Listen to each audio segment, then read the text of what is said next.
check out AmericanFinancing.net. The average person today is feeling the financial strain more than ever. Expenses are up, wages aren't keeping pace, and many people are finding it nearly impossible to make ends meet. With little left over after covering the basics, it's no surprise that many are resorting to credit cards just to get by, often carrying high balances and interest rates in the 20s or even 30s. If you're a homeowner and you're stuck in this cycle of mounting debt, you need to check out American Financing. Their salary-based mortgage consultants are saving homeowners an average of $800 a month, helping people put their hard-earned money back where it belongs. Plus, if you act now, you might even be able to skip your next mortgage payment. There are no upfront fees. It costs you nothing to find out how much you could save each month. It's time to break free from the stress of debt. Call American Financing today. Take control of your financial future. Call 866-890-7811.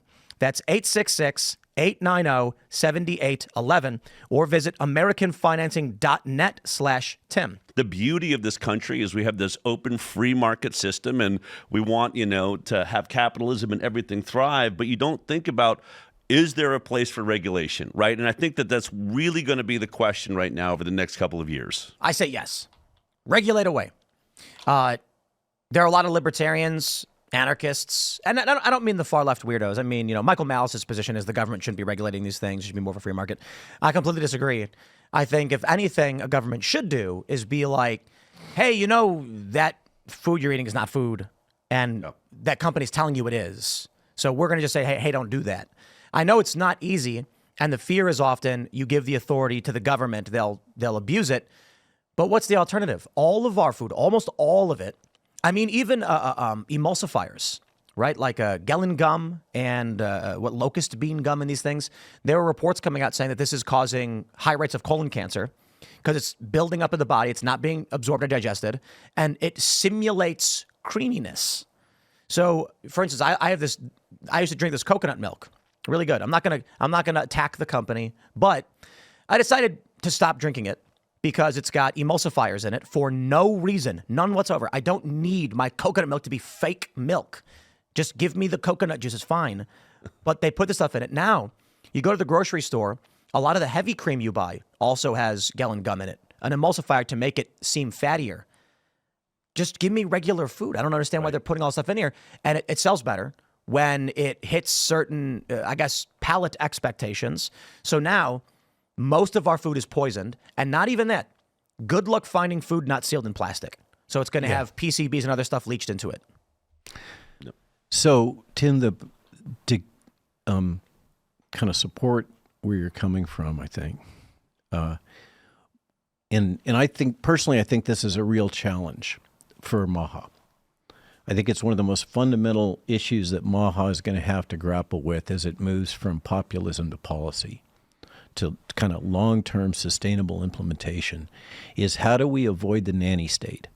How do we avoid a situation in which the government has an overbearing hand on everything in our lives, which once the bureaucrats get a hold of things that seem like a good idea, it often seems to go down that road. So here's an example. Glyphosate, Roundup. I mean, you're living out here in rural West Virginia, and everybody's using Roundup all the time. What has happened over the last decade is the use of glyphosate as a desiccant. Now, what does that mean? When you're growing crops, corn, wheat, soybeans, you have to have a big harvester come through to harvest that. Those things are super expensive. Most farmers these days don't own one. They basically contract with a company that comes through and does it. Well, what does that mean in a practical sense? It means that you have to be able to say that on Wednesday the 23rd, we're going to be ready for you to bring in your machine. And it's going to cost a lot of money to do that. So how do you do that? Because you can't naturally control when your crop is going to be ready, when the grain is going to be dry. So what do? As the grain is now matured, you go and spray the whole field with Roundup, okay? And then it dies, and the harvester comes in and harvests all that. As a consequence, almost all of our wheat, soy, oats, Quaker oats, is contaminated with glyphosate, with Roundup. So who cares? Well, Bobby cares. This is one of the things that really made his career was the lawsuit against Monsanto having to do with Roundup. And by the way, this was not what was done a decade ago. So now you've got a situation in which your children and you are eating glyphosate without even knowing it. So, and does it matter? Why does it matter? Well, there's plenty of studies out now that show that Roundup ingestion in animal models in fetal development has two main impacts, autism and obesity. Ever heard those two before? The point is, this is something that's banned in Europe, just like the dyes. And I think this is a proper, as we talk about the kind of the fine line, where does the government step in and where do they stay behind? I think that they have got to get toxins out of our food supply. I think it's a lot more than just educating people. I think that is something where it's clear cut. real quick, you said glyphosate was banned in Europe? Glyphosate in food is not allowed. Oh, okay. They do still use it. They have EU has it EU website.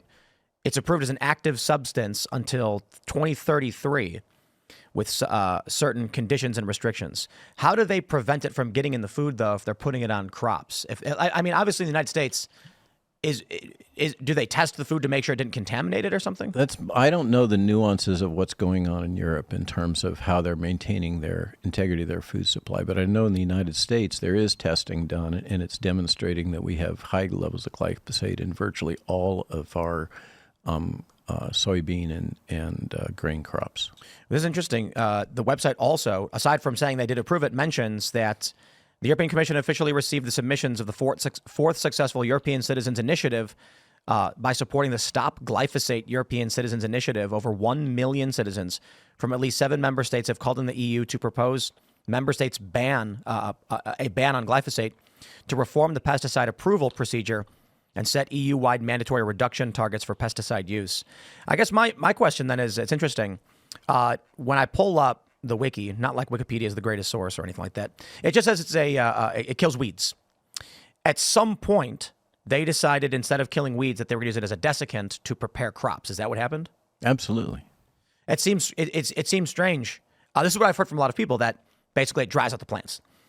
So it kills them. Right. The ones, no, by the way, the ones that are not genetically modified. The entire purpose of genetically modified food was to design vegetables that don't die when you spray this deadly poison on it, and everything else around it dies. So you're getting glyphosate on the GMO crops. The entire purpose of a GMO crop is one that is glyphosate resistant, and then you take the ones that aren't GMO crops and you kill them, which is why when you see a loaf of bread and it says non-GMO, that's not a good thing. People go, oh, it's like organic. No, it's nothing like organic. What it's saying is this was just regular wheat we poured glyphosate all over it before we ground it up and stuck it in this loaf of bread. So people need to recognize that non-GMO, sure, the crop wasn't designed to be Roundup resistant.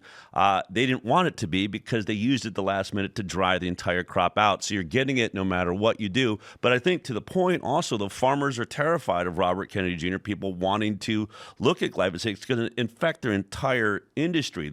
This is what they've gotten used to as modern farming.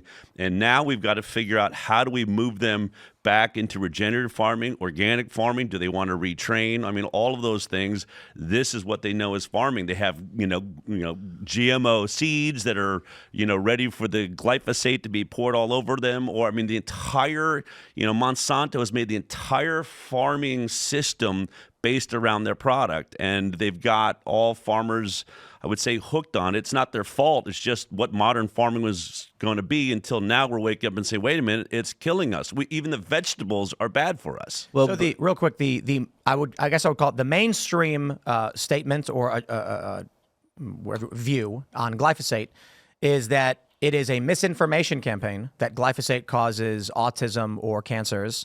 There's an article from Science-Based Medicine saying that Stephanie Seneff, a computer scientist at MIT who thinks that gives her sufficient expertise in epidemiology to do studies in it, among her wider claims that glyphosate, GMOs, and other modern lifestyle factors are responsible for the recent increase in concussions. She's long been claiming glyphosate causes autism. Perhaps my favorite claim of hers is that by 2025, half of all children will be autistic. Truly, Seneff is a master of inappropriately confusing correlation with causation.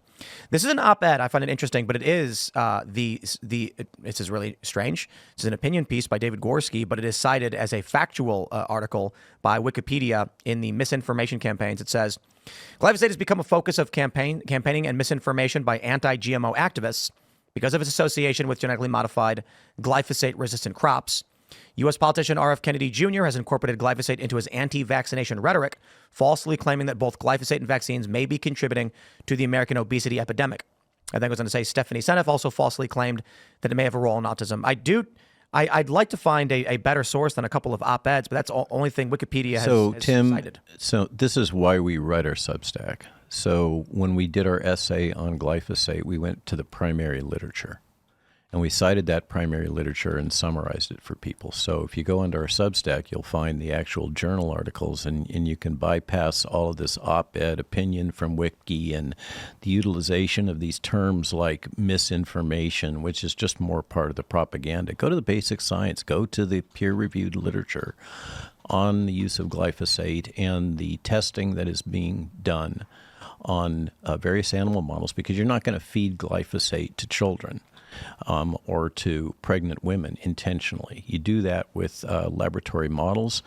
But then what's also been done is a series of studies looking at, for instance, pregnancy and urine, maternal urine, and glyphosate contamination. And the glyphosate contamination being found in the urine of pregnant women is aligned with the levels that are known to be causing these effects in animal models. So that's how you do toxicology.